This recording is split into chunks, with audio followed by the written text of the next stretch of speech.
Hi friends, நான் கோமதி ரவிச்சந்திரன். எல்லோரும் நல்லா இருக்கீங்களா? நான் நல்லா இருக்கேன். இன்றைக்கி கத்திரிக்காய், முருங்கைக்காய், மாங்காய், முள்ளங்கி எல்லாம் போட்டு சாம்பார் வைக்க போகிறோம். வாங்க வீடியோக்குள்ளே போகலாம்.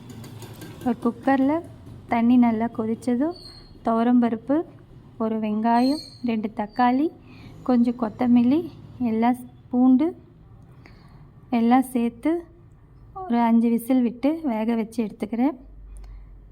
தாளிக்கிறதுக்காக வெங்காயம் பூண்டெல்லாம் அரிஞ்சு வச்சுருக்கேன். ஒரு கடாயில் தேவையான அளவு எண்ணெய், கடுகு, சீரகம், கருவேப்பிலை, கொஞ்சம் வெங்காயம் நல்லா வதக்கி எடுத்துக்கிறேன். வெங்காயம் வதங்கினதும் ஒரு தக்காளி சேர்த்துக்கிறேன்.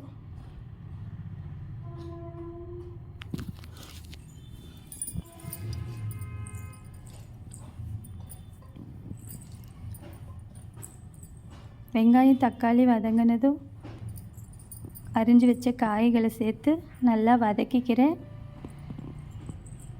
அதிலே கொஞ்சம் பெருங்காய பொடியும் சேர்த்துக்கிறேன்.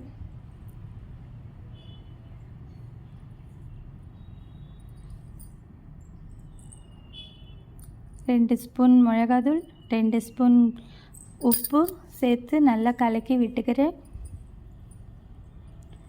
தேவையான அளவு பருப்பு தண்ணியும் புளி கரைச்சி வச்சுருக்கேன், அதையும் சேர்த்து கலந்துக்கிறேன். பருப்பை கடைஞ்சி வச்சுருந்தேன், அதையும் சேர்த்து நல்லா கலந்து விட்டுக்கிறேன். நல்லா கொதி வந்ததும் அரை மாங்காய் அரிஞ்சு வச்சுருந்தேன், அதையும் சேர்த்து கலந்துக்கிறேன். இறக்கிறதுக்கு முன்னாடி கொஞ்சம் கொத்தமல்லி தூவி இறக்கிக்கிறேன். இப்போது வெண்டைக்காய் பொரியல் செய்யலாம். கொஞ்சம் எண்ணெய், கடுகு, ஒரு 5 பல் பூண்டு தட்டி சேர்த்துக்கிறேன்.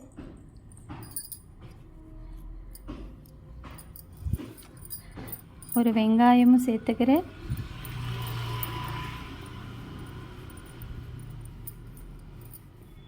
கொஞ்சம் உப்பு சேர்த்து வதக்கிக்கிறேன். ஒரு கொத்து கறிவேப்பிலையும் சேர்த்துக்கிறேன்.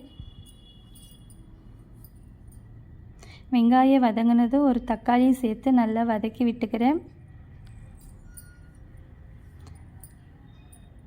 வெங்காயம் தக்காளி கொஞ்சம் வதங்கினதும் 1 ஸ்பூன் மிளகாத்தூள், கொஞ்சம் உப்பு தேவையான அளவு சேர்த்துக்கிறேன்.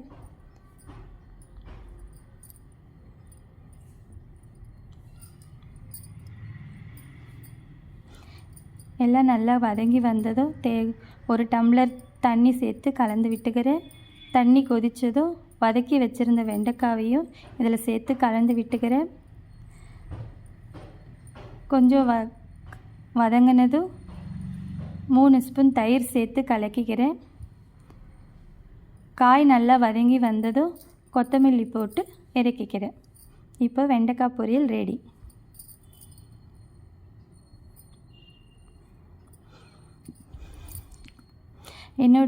இப்போது சுண்டைக்காய் ரசம் வைக்கிறது எப்படின்னு பார்க்கலாம். கொஞ்சம் எண்ணெய் விட்டுட்டு கடுகு, 4 பல் பூண்டு தட்டி சேர்த்துக்கிறேன். அதிலே சுண்டைக்காவை தட்டி வச்சுருக்கேன், அதிலே கொஞ்சம் சேர்த்து நல்லா வதக்கிக்கிறேன்.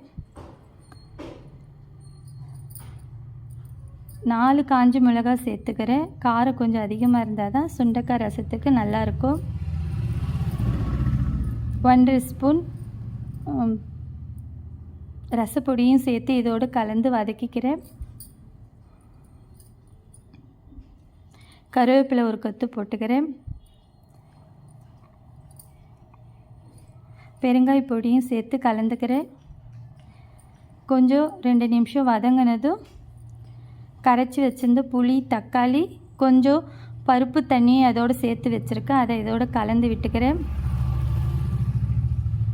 இது ஒரு கொதி வந்ததுக்கப்புறம் தேவையான அளவு மஞ்சள்தூள், 1.5 ஸ்பூன் உப்பு, கொஞ்சம் கொத்தமல்லி தூவி நல்லா கொதிக்க விட்டுக்கிறேன். சுண்டைக்காய் ரசம் ஒரு கொதி வந்தால் தான் நல்லாயிருக்கும், அதனால் கொதிக்க விடுங்க. என்னோடய வீடியோ பிடிச்சிருந்தா சப்ஸ்கிரைப் பண்ணி சப்போர்ட் பண்ணுங்கள்.